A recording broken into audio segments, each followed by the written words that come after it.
Fala galerinha, aqui quem fala é o Jositon. Na aula de hoje falaremos sobre anelídeos e moluscos, tá bom? Vamos fazer um apanhado geral sobre essas criaturas maravilhosas e tão presentes no nosso dia a dia. Talvez nem tanto. Primeiramente, galera, quem são os anelídeos, tá bom? Os anelídeos são um filo de invertebrados que possuem um corpo mole, cilíndrico e segmentado, tá bom? E dependendo do tipo de segmentação, da quantidade de cerdas ou pelinhos que tiverem na segmentação, nós dividimos o grupo dos anelídeos em grupinhos menores, tá bom? Eles são mais ou menos 15 mil espécies que podem ser parasitas, uma pequena parte parasita, e a maioria de vida livre, tá? Os principais representantes, ou seja, aqueles que são mais comuns dentro do grupo dos anelídeos, são as minhocas e os sanguessugas, beleza? Esses caras vão ter um tamanho muito variável, tá? Existem alguns anelídeos que possuem poucos milímetros e temos anelídeos como o minhocossu, que tem quase 2 metros, tá? E eles vivem tanto na água salgada quanto na água doce e também em solo úmido, tá bom? Em terra úmida. Aqui nós temos alguns exemplos de anelídeos. Aqui nessa imagem que eu estou passando em vermelho e branco, nós temos um sanguessuga bem pequenininho. Aqui nós temos uma minhoca, outro sanguessuga, uma minhoca. Anelídeos que ficam fixos no substrato do oceano. Outra minhoca, que na verdade parece um minhocossu. E também uma outra minhoca. Características gerais, galera, dos anelídeos. Eles têm um sistema digestório completo, tá bom? Eles possuem boca e ânus, tá? Alguns membros desse grupo vão ter algumas diferenças, mas em geral tem um sistema digestório completo. Possuem sistema circulatório fechado. O que isso quer dizer? Que todo o sangue, todo o nutriente transportado pelo sangue, pela hemolinfa desse animal. Hemolinfa é como a gente chama o sangue, tá bom, galera? É uma palavra bonita para sangue. Todo o nutriente transportado pelo sangue vai ser encaminhado através de vasos sanguíneos, tá? Boa parte deles realiza respiração cutânea, tá bom? Eles conseguem realizar troca gasosa através da pele, tá? Algumas substâncias conseguem captar oxigênio e transportar para as funções específicas do corpo, para o sistema respiratório. Não é bem um sistema respiratório, tá? No caso, é a utilização do oxigênio para as funções celulares e também vai expulsar o gás carbônico através dessa respiração. Em relação à reprodução, galera, boa parte dos anelídeos são hermafroditas, tá bom? Ou seja, possuem tantas estruturas masculinas quanto as femininas, as gônadas masculinas e femininas. O que são gônadas, galera? São as estruturas masculinas e femininas de reprodução, tá? A maior parte deles vai ser hermafrodita e vai possuir as duas estruturas. O sistema nervoso é naquele mesmo esquema que falamos da outra aula, em escada de cordas, tá bom? Dois cordões nervosos que percorrem o corpo, que são ligados por degraus, tá bom? Como se fossem assim, degrazinhos. E eles possuem celoma verdadeiro. O que isso quer dizer, galera? Que eles possuem uma cavidade dentro do corpo deles que vai abrigar os órgãos e as estruturas vitais do corpo, tá bom? Aqui é mais ou menos como é o sistema circulatório desse animal, não vou focar muito aqui. Eles têm vários corações, tá? Uma rede de corações. A boquinha que fica aqui no primeiro segmento, fica entre o primeiro e o segundo segmento do corpo. Alguns vasos sanguíneos. Aqui o sistema digestório, tá, galera? Em geral, a minhoca tem a faringe, esôfago, papo, moela. Tudo isso aqui faz a digestão mecânica e física e depois faz a digestão química também. E lá no finzinho do corpo, nos últimos segmentos do corpo, nós temos o ânus, tá bom? A digestão química vai começar nessa região aqui, onde fica o intestino, a região do estômago. E aqui nós temos a diferença, galera, entre seres acelomados, pseudocelomados e celomados. Por que eu quero falar isso? Eu não falei isso nas últimas aulas, mas isso é importante, galera. Por quê? Os plateumintos, como eles não possuem celoma, as cavidades importantes do corpo, as vísceras, elas ficam bem nessa regiãozinha aqui, ou seja, não é uma região muito bem protegida, tá? O nematelmintro já tem um pseudoceloma, já tem uma cavidade um pouco mais desenvolvida, onde ele consegue abrigar os seus órgãos mais vitais. E os anelídeos eles já possuem essas câmaras mais bem desenvolvidas, completamente desenvolvidas, onde eles vão abrigar os seus órgãos vitais, as suas vísceras. Isso garante proteção para esse animal, tá bom?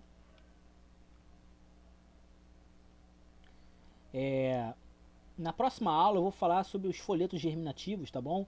Deixa isso para a próxima aula, vocês vão saber o que é. Classificação dos anelídeos, galera. A gente pode dividir os anelídeos em 3 grupos básicos, tá bom? Que estão relacionados à quantidade de cerdas ou pelos que eles têm no corpo, tá bom? Cada segmentozinho desses animais podem apresentar uma certa quantidade de cerdas, tá bom? Os oligoquetos ou os oligoquetas são as minhocas, tá? Elas possuem poucas cerdas, muito pouquinhas mesmo, muito pouquinhas, chega a ser redundante, né? Pouquíssimas cerdas. A gente não consegue diferenciar muito bem a cabeça do resto do corpo. Eles têm um clitelo. O que é um clitelo? É isso aqui, ó. Vocês estão vendo essa camadinha aqui mais grossinha? Essa parte aqui? Isso aqui é um clitelo, tá, galera? Aqui, ó. Parece até um anelzinho no corpo. Isso aqui é um segmento especializado do animal que está relacionado com a reprodução, tá bom? Eles possuem sangue vermelho também, por causa da hemoglobina. Ou seja, eles têm o pigmento que dá coloração vermelha ao sangue. E também são ecologicamente muito importantes, afinal eles conseguem renovar o solo, permitir a entrada de oxigênio no solo, transportam nutrientes através do solo, enfim. Os oligoquetos eles são sensacionais. E o principal representante desse grupo são as minhocas e os minhocossus. Já os poligoquetas, tá bom? Eles são aqueles que possuem várias cerdas no corpo, parece até várias patinhas, que além de auxiliar na locomoção, também serve como retenção de partículas para o corpo, tá? Eles são carnívoros e canibais, às vezes eles comem um ao outro, e a gente já consegue diferenciar a cabeça do corpo de uma forma mais relevante, tá? Eles têm a capacidade de botar para fora a faringe deles, ou então, caso eles não tenham essa faringe, eles vão ter uma boca bem desenvolvida para que eles consigam captar o alimento com maior eficiência. E temos também os irudíneos, ou também chamados de aquetos. Esses aqui já são uma subclasse, tá bom? São subclasse que eles são representados pelos sanguessugas, são hematófagos. Podem ser parasitas, eles se agarram no corpo da presa com as ventosas que ele tem na boca, tá bom? E eles possuem importância médica também, tá bom? Eles são alvos de pesquisa médica. Subclasse oligoquetas, que são as minhocas e o minhocossu. Olha o tamanho da minhocossu, como ela é muito grande mesmo. Aqui vocês estão vendo o clitelo desse animal. Aqui vocês estão vendo que está ocorrendo a reprodução, tá? Entre duas minhocas, onde cada uma está ligando o clitelo dela à parte feminina do outro animal, tá? Ou vice-versa. Agora os poliquetas, galera. Os poliquetas são esses animaizinhos aqui. Eles parecem até com miriápodes, mas não são, tá, galera? Isso aqui são simplesmente as cerdazinhas que saem do corpo desses animais. E a subclasse dos irudíneos, que são os sanguessugas. Eles têm a segmentação no corpo também. Só que o clitelo desses animais ele não é muito bem desenvolvido ou aparece somente durante o período de reprodução. E agora, galera, a gente vai fazer um apanhado rápido sobre os moluscos, tá? Que são invertebrados de corpo mole, onde os principais representantes são os caramujos, as lulas, os polvos e aqueles mariscozinhos, né? Que a gente costuma ver muito nas praias, perto de pedra, enterrado na areia. Boa parte deles possui concha, tá? Os gastrópodes e os bivalves. Eles podem viver tanto em terra quanto em água, na água salgada e na água doce. Esse grupo dos moluscos, o filo Mollusca, ele é um grupo de animais extremamente antigo. Ele está relacionado à explosão de vida animal nos oceanos no período Cambriano, que é lá numa era passada do nosso planeta, tá bom? Foi quando começou a diversificação dos seres vivos nos oceanos, e aí surgiram também os primeiros moluscos, tá? Boa parte deles são predadores, eles podem ser bem pequenininhos ou ter quase 25 metros, esse tamanho aqui tá exagerado, tá, galera? Porque nós temos um animal chamado lula colossal, que algumas estimativas exageradas colocam ele com 25 metros, mas o mais correto é que ele tem até 15 a 20 metros. E a concha desses animais, os que possuem concha, são formadas por vários minerais e restos orgânicos, tá? Pode ser calcário, resto de nutrientes que esse animal não aproveitou no corpo, e por aí vai. Aqui nós temos a diversidade desses animais, tá? Temos um caramujo ou um caracol, uma lula, uma lesma e aqui os cefalópodes, tá bom? Nós vamos falar sobre cada um deles aqui agora. Primeiramente, característica dos moluscos, galera. Todos eles têm corpo mole, mucoso, tá bom? Principalmente os que vivem em terra. Eles produzem um muco que vai ficar em volta do corpo, que vai facilitar o movimento e também vai proteger a pele desse animal quando ele estiver andando em superfícies rugosas, ásperas, que poderiam cortar a pele desse animal. Esse muco serve para poder proteger a pele dele, tá bom? E também facilitar a subida em árvore e por aí vai. O corpo é dividido em cabeça, pés e massa visceral, tá? A cabeça dos animais, onde algumas espécies, alguns grupos vão ter antenas e os olhos. Os pés em algumas espécies vão ser substituídos por tentáculos. E a massa visceral, galera, aquilo é toda aquela parte onde ficam os órgãos, tá? Como se fosse, assim, bem analogicamente, a barriga desse animal. Como falei, os pés nos polvos e nas lulas são substituídos por tentáculos, nos náutilos também. Sistema digestório é completo, que tem com boca e ânus, ou seja, a digestão é completa. Sistema circulatório aberto, com os nutrientes sendo transportados mais lentamente. Isso aqui, galera, o sistema circulatório aberto, é somente no grupo dos gastrópodes e dos bivalves, tá?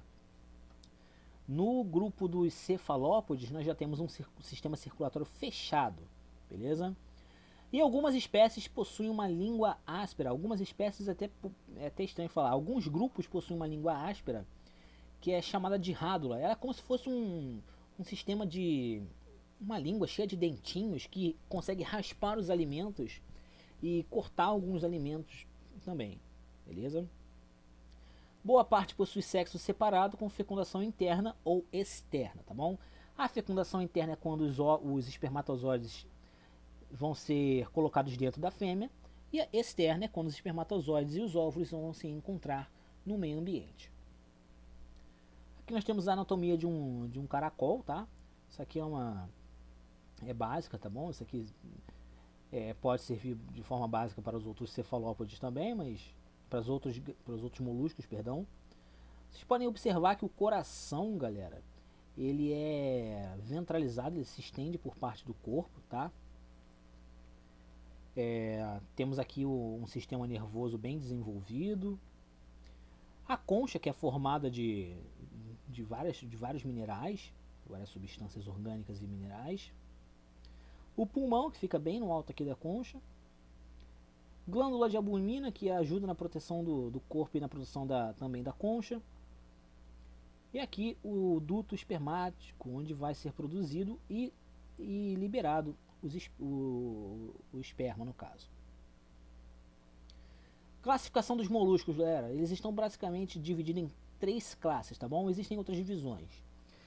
Nós temos os gastrópodes, que tem uma concha espiral única, ou seja, só tem uma concha e ela é espiralada. Os pés ficam localizados ventralmente, ou seja, na parte de baixo do corpo, como se fosse na frente, né? Eles possuem rádula, tá bom? Aquela linguazinha retrátil cheia de dentinhos. As espécies que ficam em ambiente terrestre têm pulmões e as aquáticas têm brânquias. A brânquia são as estruturas que servem para poder captar o oxigênio na água, tá, galera? E historicamente eles são os animais mais encontrados como fósseis, tá bom? Como eu falei, lá no período cambriano, no início do Fanerozoico, do Éon Fanerozoico, nós encontramos uma quantidade absurda de gastrópodes daquela época, galera. Não só gastrópodes, mas de moluscos em geral. Só que os gastrópodes eles representam boa parte desses moluscos que eram encontrados nesse período do Cambriano, no início da explosão da vida nos oceanos. Nós também temos, galera, os bivalves, que são aqueles animais que possuem duas conchas ligadas por vários músculos. Esses animais já não possuem a línguazinha retrátil, a rádula, nem cabeça. E todo o corpo desse animal vai ficar dentro da concha, tá? Eles são filtradores, eles possuem dois tubinhos chamados de sifão, um sifão inalante e um sifão exalante, por onde a água vai entrar, as partículas vão ficar retidas e vai ser aproveitado pelo animal, enquanto no sifão exalante vai liberar o resto da água que está sem nada para captar.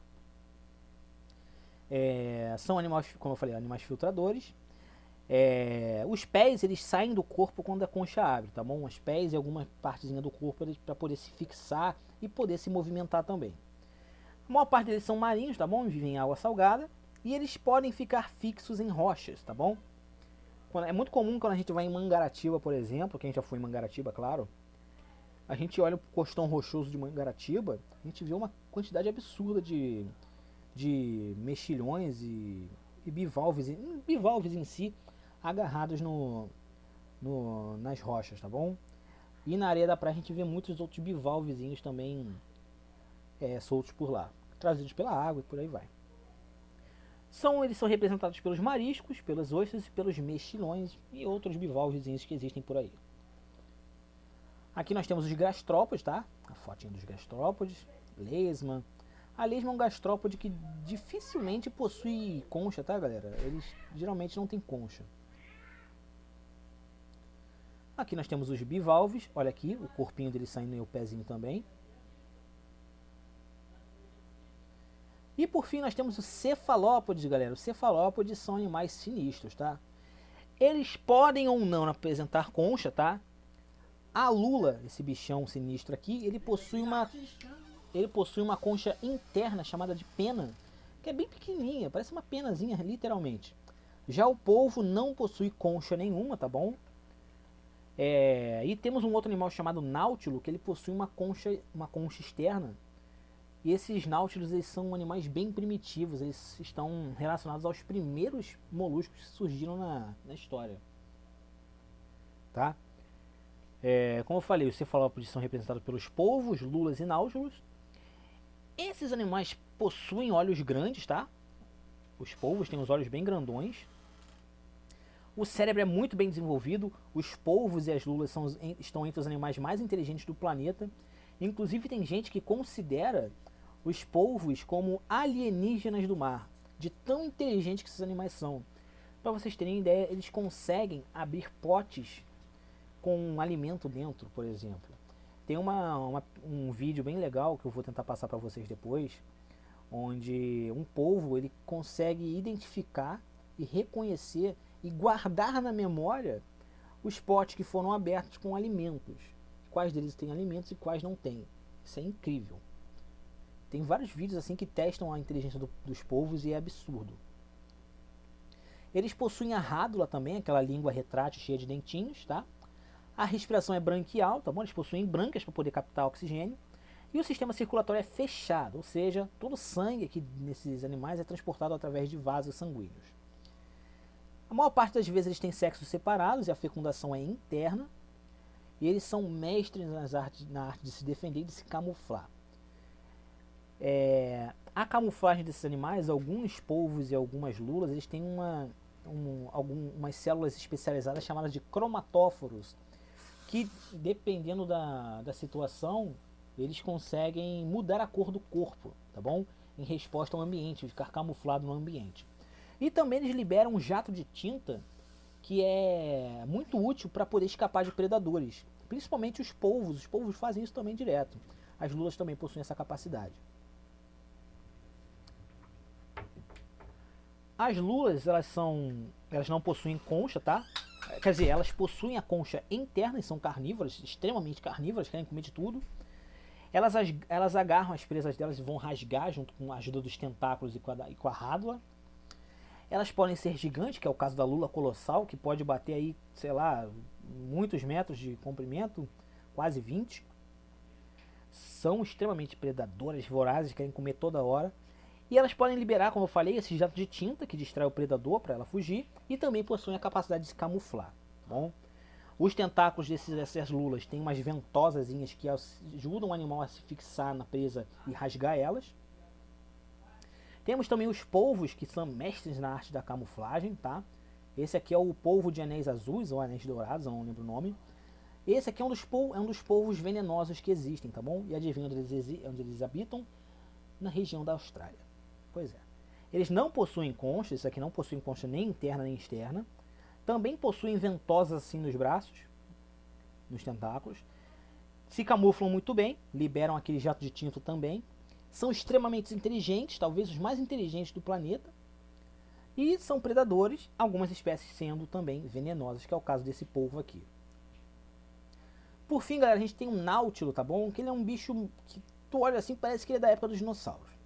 Eu vou aproximar aqui porque ficou bem pequenininho. Ele é carnívoro, possui uma concha externa, ou seja, a conchazinha dele é do lado de fora. O corpo fica todo aqui dentro nessa região aqui, ó. E aqui em cima tem uma coisa bem legal, essa parte da concha aqui, ela fica ligada aqui em cima, que quando ele está ameaçado ou se sente ameaçado, ele consegue fechar essa parte da concha, tá? Uma coisa muito interessante sobre os náutilos. Como eu falei, eles são muito antigos, eles estão relacionados aos primeiros moluscos que surgiram na história, quase 500 milhões de anos, e é por isso que eles são chamados de fósseis vivos.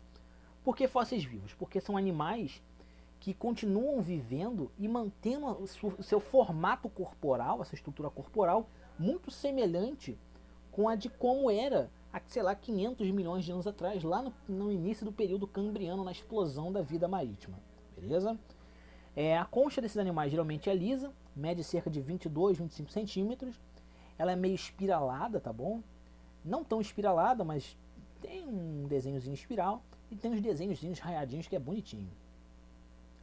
São carnívoros também, mas são lentos demais, são lentinhos.